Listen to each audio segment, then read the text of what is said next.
everybody, welcome to video number 51, where I'm going to tell you about all the people who made Santa's naughty list this year. And do you know all those beautiful red baby emerald tree boas that are currently flooding the market? Well, a lot of the people who are selling them, they sit on a throne of lies. Why are you smiling? Because smiling is my favorite. Welcome to video number 51, everybody. Merry Christmas, Happy New Year, and let's just jump into today's video. Let's get into the top 10 people who made Santa's naughty list this year. Number 10 would have to be people who don't subscribe to my channel. I mean, what is wrong with you? And number 9, people who sell animals online for thousands of dollars yet don't include the shipping costs with the price of the animal. Can't you please just charge me the $50 to $65 in the price of the animal when you're selling it? Number 8, people who need to talk to their spouses before they buy a reptile. Hey, here's an idea. Have that powwow with your significant other before you call me. And number 7, Carpondro breeders, period. Number 6, YouTubers who use clickbait in their thumbnails just to get you to watch their videos. That's never cool. And number 5, people who sell non-feeding baby emerald tree boas to inexperienced keepers. We should go talk about that right now. Hey guys, let's talk about all the baby emerald tree boas that are currently flooding the market. Go to Morph Market right now. You'll see ads for about, I don't know, 15 to 20 beautiful baby red imported emerald tree boas, okay? I'm not a hypocrite, by the way. I want to point out very clearly that over the time, many times over the years, I've personally purchased probably 40 to 50 of these babies that are coming in the country. They come in one of two ways.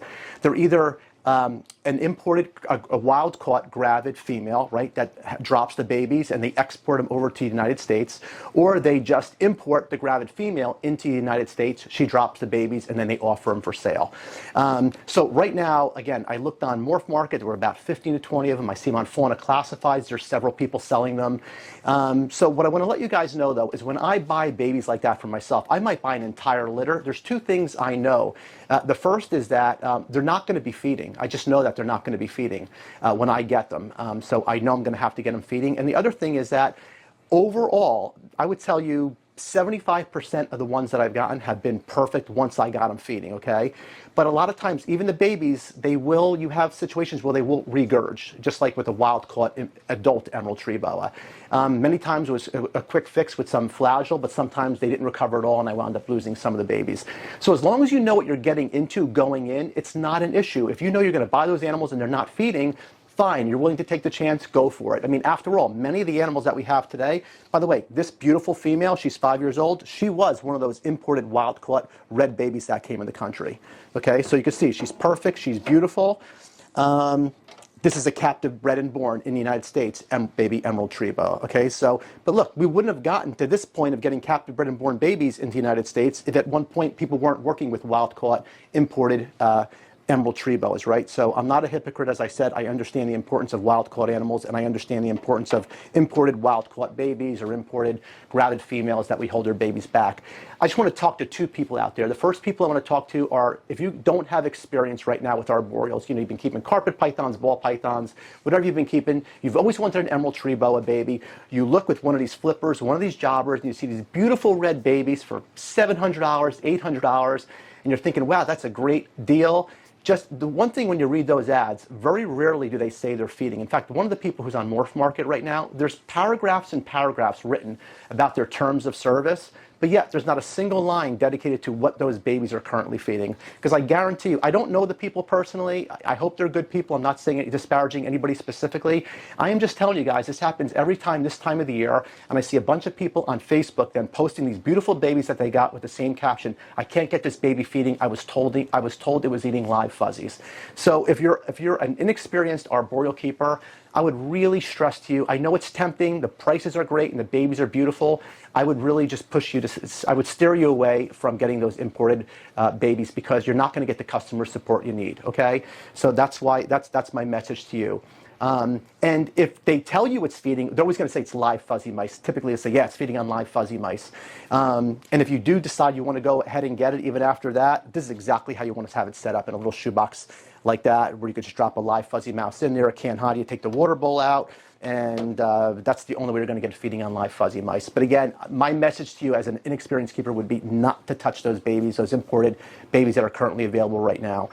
If you're local to the shop or local to the person selling them, and you can go over there and actually witness the animal eat in front of you, that's a different story. But just to call up and have a baby shipped to you, supposedly that's feeding, I would steer clear of that baby, especially with the people that who I tend to see selling them on fauna classifieds. Okay, the next people I want to talk to, now you're an experienced arboreal keeper. You've always wanted a baby emerald tree boa. You haven't been able to find any captive bred and born ones, but you have experience. Maybe you've bred green tree pythons before, you have experience getting babies feeding, or you've been keeping emeralds for years. In your situation, even assume again, those babies you get are not going to be feeding, but at least you will have the experience to get those babies feeding. You may still have an issue with regurgitation on some of those babies, I'm warning you. I'm not saying that's the norm. It's actually, there's probably a less than 50% chance those babies are going to regurgitate on you, but it does happen. And I know it happens because it happened to me. That's how I know it's going to happen. And again, I had a pretty large sample size group to work with over many seasons. So I do feel I have a lot of expertise when it comes to baby emerald tree boas that are wild caught and imported into the country. Anyway, guys, I hope that helps you. I just don't want to see any of you out there get your hopes up for a great deal. Ooh, she's never done that before. It's nighttime. Hi, sweetheart. We're going to get her back in her enclosure. But again, I just wanted to warn you guys what's currently popping up in the market, and just buyer beware. Ask a lot of questions and know what you're getting into. Number 4, people who don't donate to US ARC. As I told you before, they're going to die alone. Number 3, people who sell reptiles online and like to threaten us in their ads by saying things like, if I don't sell this reptile, I'm just going to keep it for myself. Yeah, we know. Number 2, people who keep contacting me asking me if I want a new logo. No, I don't need a new logo, and I don't need you to redesign my existing logo. What I need is for you to stop contacting me. And number 1, people who watch my videos all the time but never like them. Look, if you're not gonna like my videos for me, well, like them for Buddy the Elf. Hey guys, thank you again so much for all your support this year. Thank you to everybody who likes and subscribes to my channel and my videos. I hope you have an amazing breeding season this year. I will see everybody again in 2024. And as always, don't forget USR. They need our support now more than ever. They do so much for us, ask so little from us. And I will see everybody again in 2024. Who has the best YouTube channel? Me